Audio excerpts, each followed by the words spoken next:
Hi guys, welcome to How to Solutions YouTube channel. In today's video, I'm going to show you how you can add slide numbers in PowerPoint. Before getting into this video, but subscribe to our YouTube channel and click on the bell icon. So the first step you need to do is to open PowerPoint.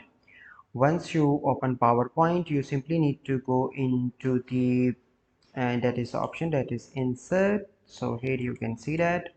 So first you simply need to go into the view and click on slide master, and once you are in slide master you simply need to click on insert and click on header and footer and click on slide number and click on apply to all. So here you can see that, and if you want you can make it bigger by going on to the home. So let me make it bigger and go into the slide master and click on close master view, and here you can see that number one, number two, you can make it bigger also. So let me make it bigger, that is 72. So this is our process by which you can add slide numbers in PowerPoint.